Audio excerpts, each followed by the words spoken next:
5 marathon training is basically at a close. I have a long run today. I'm hoping to hit 12 miles again. It'll probably be 7 to 8 outside and then 4 or 5 in here on the treadmill. So that's my plan. But it is officially the end of week 5. I should probably say, because I don't know when people are jumping into the podcast, it's a 5-week marathon, it's a 20-week marathon training block, and I'm in week 5, and it occurred to me today that I'm a quarter of the way there. So that's kind of cool. I'm training for the Buffalo Marathon, and that's going to be May 24th, 2026. I wrote that in my notes. I'm not sure if that's accurate. I think it's a Sunday. That's all I know. It's the Sunday of Memorial Day weekend, and when I get closer, I'll be more worried about the date. So jumping back a week to Saturday, I ran 7 miles outside and 5 miles on the treadmill. And like I just mentioned, today I'm probably going to do something very similar to that. I really liked that process. So I've been running through the winter intentionally, trying to log as many outdoor miles as I can. And I got to tell you, it's definitely wearing on me. And it's not even the cold that's getting to me. It's just the fact that I can't get good footing. And a lot of the things that are in a training block are time or heart rate related or pace related. And you're trying to, like, for example, if my training block said 5 miles at a 9-minute per mile pace. Well, if it snows, there's literally no way I can do that outdoors. And mentally for me, doing it indoors is sort of like a cop-out. And so I've been doing all kinds of things to try to figure out how to make the treadmill match what the outdoor would be. I've got these, next week maybe I'll show you guys, like a mile per hour conversion where you adjust your incline to increase the amount of resistance that you're getting to match where you would be outside. So it's been a challenge. Just the terrain is what I would say, and most of it is like the first mile of my run. I live in a community where it's nice that they've kept the brick roads, but man, the way they slope at the edges and in certain spots they're kind of like not perfectly lined up. It's a lot of wear and tear on your car too, but it's only small sections that are like this. But when you go out on a run and immediately your run starts out with you slipping and sliding and not even in a way where it's like icy, like that's a different kind of concern. It's just this sandy, slushy stuff. So when I did my treadmill run last week, I basically ran outside, I did my normal route outdoors, came home, changed out of my clothes. I actually switched my shoes out too, to the shoes that I'm going to be wearing, these Brooks. I'm bad with shoes. It's a pair of Brooks that I got for Christmas. I want to say 13s. It's probably not. Oh no, Brooks Ghost 7 maybe? I don't know. But I want to get those broken into. So I ran 5 miles on the treadmill. And I'll tell you, the first mile or two, I was like, what am I doing? This is killing me. But then as I got into the routine of running on the treadmill, I started really pushing myself on the treadmill. And knowing that I had already done some 7 hard miles outside, it really felt good to try to push myself even more in those last 5 miles. So I'll probably do something similar to that today. Stack those miles, work on pace, and really work on late race pace, because as you're training for a marathon, one of the things that I struggled with in my first marathon was actually having anything left in my leg muscles at the end of the race. You know, I was pretty much cooked in my first marathon by mile 16, and I was able to dig deep and find a little bit of pace, but I lost so much speed at the end of that race. It was my first race. It's to be expected. And so what I'm trying to do now is train my legs to be able to go a much further distance faster. So that was Saturday last week. Sunday was a rest day, but I've decided to move my upper body lift to Sundays, because trying to do a lift and a run on the same day, I just don't have the mental capacity for that. And I don't know how to explain it, but like if I lift first, I have zero motivation to go on a run. And then when I'm out on the run, I'm just sort of like, ugh. And if I try to put the cardio in first, I definitely don't have the strength and energy to do the lift after. So I think probably a coach would say to do the lifting first and the cardio after for the most benefit for weight loss and fat burn and all that. But either direction, either direction just doesn't work for me. It just doesn't work for me. So I started to slip the upper body weightlifting into my Sunday rest day. And I think what I'm going to do is I'm going to put my other rest day is Friday, which was yesterday. I'm going to start putting my mobility and stretching on Friday. It'll still be a rest day. I won't do any running on those 2 days, but I'll get the benefit of lifting and working out. So, so that was my Sunday rest day. Monday we did 6.2 miles at a 9-minute 48 pace. Really felt controlled and comfortable. That was a good day. Tuesday we did 5 miles, and that was structured on the treadmill. Most of those the main portion of that run was 7 miles per hour on the treadmill. I figured out that 6.6 miles per hour on the treadmill is where I want to be for the marathon, for the whole marathon. So what I'm doing on the treadmill is I'm setting it to 7, and every mile to mile and a half, slowing it down to about 5.6 or 6, just to drink, catch my breath, let my muscles relax, and then I'm bumping it back up to 7. Just trying to build this consistency of running at 7 so that when I get to the marathon, I'm not completely worn out. And like if I run at a 6.6 and I get tired late in the race, I'm not going to hit my pace.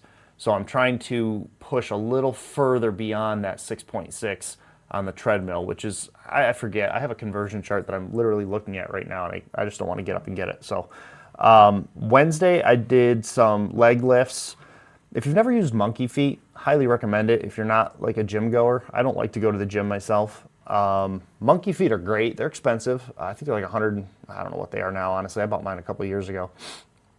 But basically you can attach the dumbbell to your leg and do various lifts. And I find that I can do all the lifts that I need to do.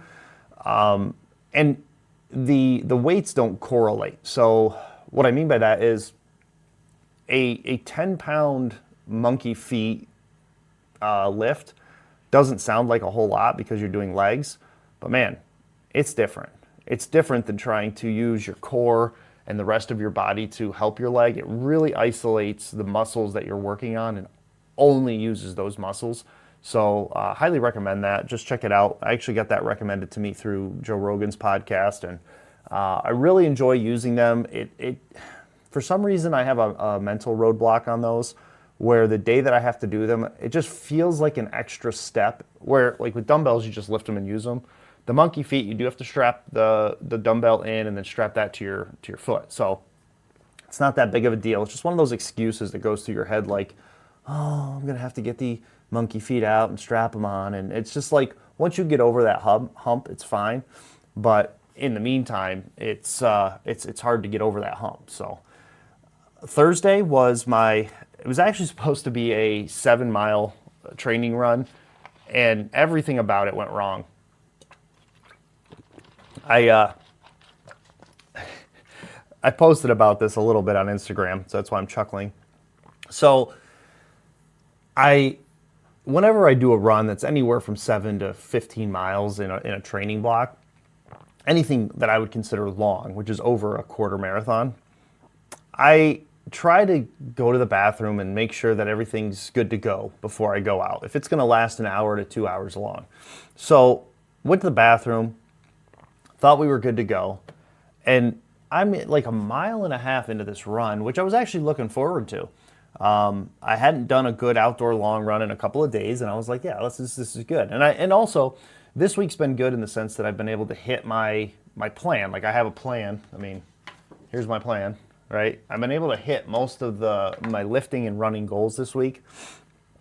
And I'm out there running around, and I get to where I have to make this decision. Do I really have to go to the bathroom, or can I make it? Because at this point, it's like a mile and a half in. I can make this turn where it basically at that point, it's not a point of no return, but it's kind of like you've committed to the rest of the 5 miles, because you're going to go past halfway, and turning around almost makes as much sense as finishing the run. So I'm really like at that precipice, and it's actually this portion of the run is like a slow uphill grade. And I was like, it's possible that I'm just feeling mentally strained from going up this hill. So I get through that, and I make the decision. I'm going to finish the run. I'll be fine. So I make the right-hand turn. If I had gone left, I would have gone home. So I make the right-hand turn, and things level out, and I start to relax, And I'm like, oh, this was not a situation where I was trying to, sometimes your body will try to convince you that you need to stop, and it'll do anything it can to get you to stop. And, making you feel like you have to go to the bathroom is one of those things. Well, I turn the corner and all the exertion is gone from going up the hill. And I'm like, oh no, this is one of those points of no return. So I made it maybe a 1/10 of a mile down that road. And I was like, if I keep going, I'm going to be too far away from home to make it back. So I turn around, I ran back and come home, go to the bathroom, pause the watch. And at that point, I've run 2.5 miles with a goal of 7. I think my goal was 7 at a 10-minute pace. The pacing's out the window already. The terrain was terrible. So I unpause it, and I'm like, you know what? I have this mental thing where I can shorten this run today and throw it out the window and say, you know what? It's a wash. Didn't go the way we wanted it to, so let's cancel and we'll come back on Saturday. But I also have in the back of my mind, I'm trying to build my weekly mileage. And so